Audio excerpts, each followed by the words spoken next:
Hello and welcome. I am Exolite and this is my channel. Today I'm going to read to you 4 creepy ghost stories as told by 4 Vietnam vets about their time in Vietnam. Before we get started, please like this video and please subscribe. It's free and you'll be notified when my content goes live. Alright, let's go. In the spring of 1993, a Vietnamese farmer was on his way to work in his rice paddy when he passed his wife and children on the road. The wife sat on a rock and greeted him scornfully as the children cowered behind their mother. The meeting shocked the farmer as his wife and his 3 children were killed when their village was attacked in 1968 and his house was burned to the ground. Stories like these are common in Vietnam, where the rural communities attach deep meaning to spiritual encounters. In this case, the man understood his wife's grave had been disturbed in the village's recent developments. He immediately set out to give them a proper reburial. But there are many, many more ghost stories throughout Vietnam relevant to the war fought there. Many of these persist to this day. Our first one, Saigons Haunted Apartments.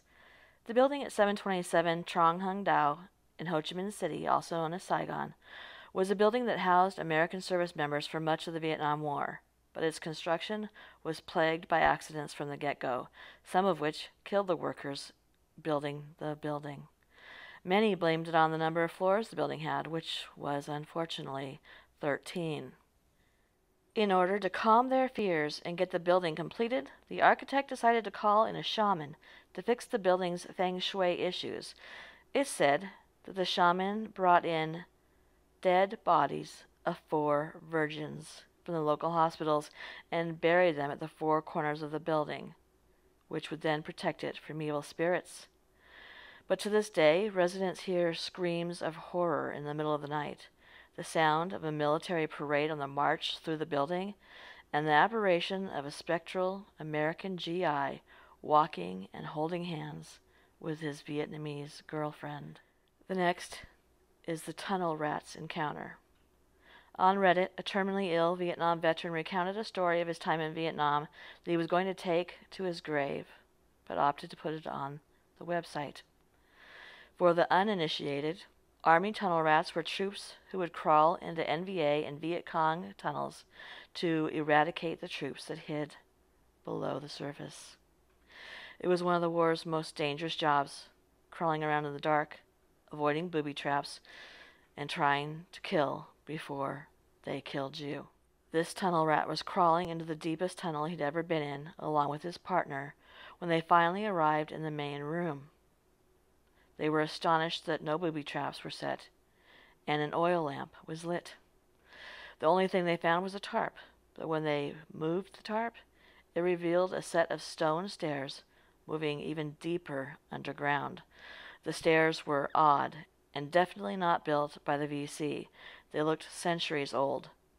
The 2 men cautiously climbed down the stairs, guns drawn, when they came upon another tarp. Cautiously, the rats moved the tarp with their pistols and fixed their flashlights on 10 or so Vietnamese people dressed as VC, but with blank faces, looking into space, bodies rocking back and forth, eyes a solid color.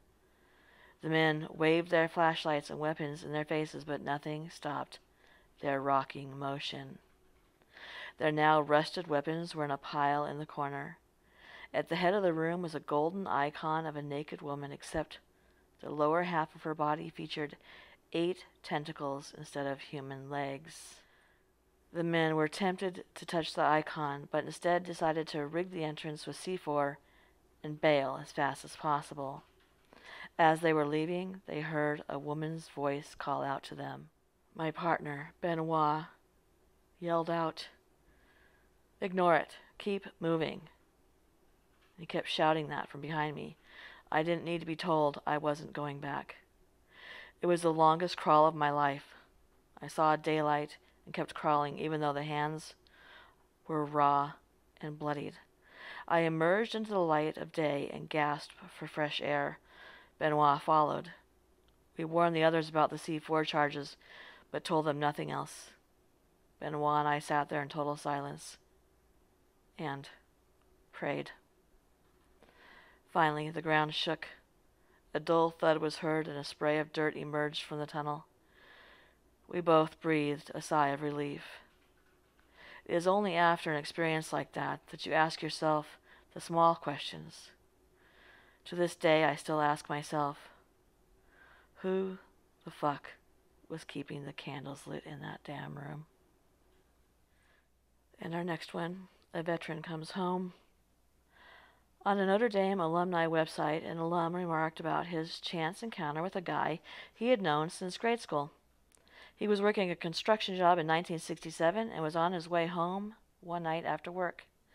He was coming around the corner when he walked by an old funeral parlor.